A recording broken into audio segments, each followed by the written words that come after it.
Você já parou para pensar se está realmente servindo a Deus ou só tentando usá-lo como um amuleto para resolver seus problemas? Será que a sua fé é genuína ou é só mais uma tentativa de manipular o divino para alcançar vitórias, curas, sucesso e segurança? E se Deus não te livrar da dor, da perda ou da derrota, Ele ainda será o seu Deus?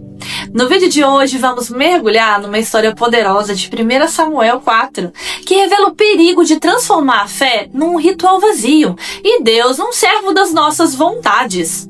Mas antes da gente entrar nessa história, que é um verdadeiro espelho espiritual, aproveita para encaixar a vinheta aí, porque o que vem a seguir vai mexer com tudo que você acredita sobre religiosidade, vitória e o verdadeiro temor ao Senhor.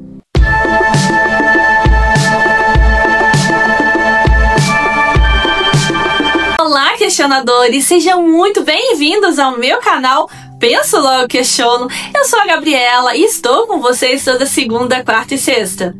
Hoje vamos falar basicamente sobre falsa religião. Então fica comigo porque é um assunto bem interessante.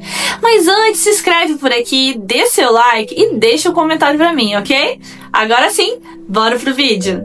O capítulo 4 de 1 Samuel começa mostrando um contraste entre Samuel, o verdadeiro servo de Deus, e um povo que já havia se acostumado com uma fé superficial, ritualista e manipuladora. A palavra de Samuel se espalhava por Israel porque ele era o canal vivo da comunicação divina, diferente de um povo que estava tentando usar Deus como uma ferramenta mágica. Israel entrou em guerra contra os filisteus e perdeu. 4.000 homens morreram. A resposta desse povo? Vamos buscar a Arca da Aliança. Mas não houve arrependimento, direcionamento, a busca aí de uma oração, uma busca de santidade. Apenas uma tentativa de usar o símbolo da presença de Deus como um talismã. A mentalidade era clara: se a gente levar a arca, Deus vai ser obrigado a nos dar vitória. Mas Deus não se submete à manipulação humana. E o resultado de tudo isso, uma tragédia ainda maior: 30.000 homens mortos. A arca capturada e os filhos do sacerdote Eli mortos, como o próprio Deus havia já profetizado. A reação de Eli a essa notícia revela muito. Ele era sacerdote, pai desses 2 homens que foram mortos na batalha, mas o que realmente o abalou foi a perda da arca. Quando ele ouviu que ela havia sido tomada, levada, ele caiu da cadeira, quebrou o pescoço e morreu. A arca para ele representava algo que ia além do simbólico, mas ainda assim sua fé estava desconectada da prática. Ele se preocupava mais com o objeto do que com o relacionamento com Deus da arca. Assim como muitos hoje em dia se apegam a cruzes, frases de efeito, campanhas e decretos proféticos, achando que essas coisas podem mudar suas vidas, mesmo quando não há transformação interior. É uma espiritualidade de aparência, mas sim essência. E o que vemos em seguida confirma isso. A nora de Eli, ao ouvir que a arca foi levada, deu à luz um filho e o chamou de Icabô, que significa foi-se a glória.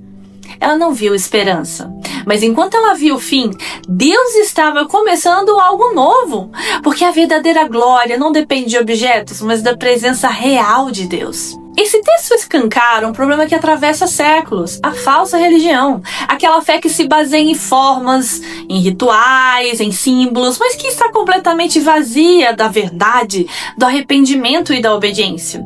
Jesus já havia alertado sobre isso: este povo me honra com os lábios, mas o seu coração está longe de mim. Era exatamente isso que Israel vivia naquele tempo. Achavam que podiam carregar a arca e automaticamente Deus estaria com eles. Mas a arca não era mágica. Ela era símbolo da aliança, da propiciação, da presença de um Deus santo que exige santidade. Não se brinca com Deus, não se negocia com Ele.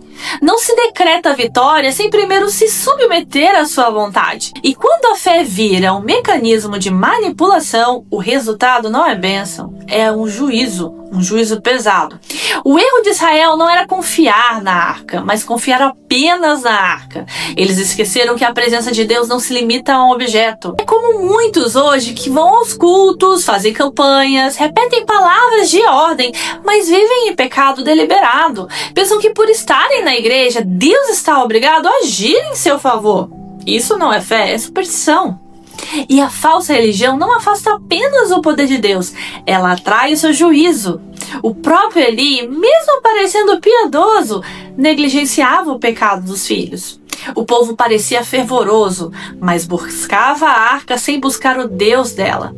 Quantos hoje estão exatamente assim? Declaram fé, fazem parte de ministérios, mas usam Deus como se ele fosse um empregado espiritual disponível para resolver tudo sem exigir mudança de vida. Esse tipo de religiosidade é o que leva muitos a se escandalizarem quando a resposta de Deus é um não. Quando ele permite perdas, lutas e fracassos. Esse foi o caso de Israel. Perderam mesmo com a arca no meio do acampamento, porque não era a arca que trazia a vitória, mas a obediência. Lembra de Sadraque, Mesaque e Abednego? Quando ameaçados de morte disseram: o nosso Deus pode nos livrar. Mas mesmo que não nos livre, não nos curvaremos. Isso é fé genuína, é confiar em Deus não pelo que Ele pode fazer, mas por quem Ele é. Porque a verdadeira fé não está condicionada a resultados, está firmada na natureza e na soberania de Deus. Essa é a diferença entre uma fé que salva e uma fé que apenas ilude. E aqui vai mais um alerta. A falsa religião muitas vezes é barulhenta, emocionada, teatral. Quando a arca chegou no acampamento, o povo vibrou, gritou, tanto que a terra estremeceu. Mas tudo era aparência.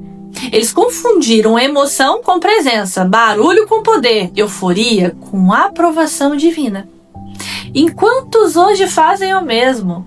Shows, luzes, decretos, promessas, mas nada de arrependimento, mas nada profundo, intenso, nada de verdade, nada de cruz. Como disse Paulo, tendo aparência de piedade, mas se negando o seu poder. Uma igreja pode estar cheia, mas completamente vazia do espírito. Pode parecer viva, mas está morta. O que conta não é o grito, é a obediência. Não é o espetáculo, é a santidade. Mas mesmo no meio da tragédia, há esperança. Quando tudo parecia perdido, Deus estava começando algo novo. A arca foi levada? Sim. Mas Samuel estava de pé. A liderança corrupta foi eliminada? Sim. Mas Deus estava preparando o caminho para Davi. A glória se foi? Não. Ela estava sendo restaurada, não em símbolos, mas em pessoas. Deus sempre terá um remanescente fiel. E mesmo quando Ele disciplina, Ele o faz para restaurar. Porque o Senhor corrige a quem ama e castiga todo aquele a quem recebe como filho. Portanto, não se desespere diante do juízo de Deus. Ele não destrói por prazer. Ele purifica, Ele limpa, Ele prepara. E Ele honra aqueles que o honram. Então, o que essa história pode revelar para mim e para você? Que Deus não se manipula. Que religião sem arrependimento é só um teatro. Que símbolos sem santidade não valem nada. Não é verdade? E que a verdadeira vitória não é a ausência de sofrimento, mas a presença real de Deus mesmo na guerra. Não viva como Eli, nem como seus filhos, nem como o povo que grita sem obedecer. Viva como Samuel. Viva a Deus de verdade. E lembre-se, não é a presença da arca que garante a vitória. É a presença do Senhor. E se Ele estiver com você, mesmo que tudo pareça estar contra, você já é mais que vencedor. Obrigada por ficar comigo até o final. Antes de sair, se não se inscreveu, essa é a hora. Também dá o seu like, comente e compartilhe com alguém.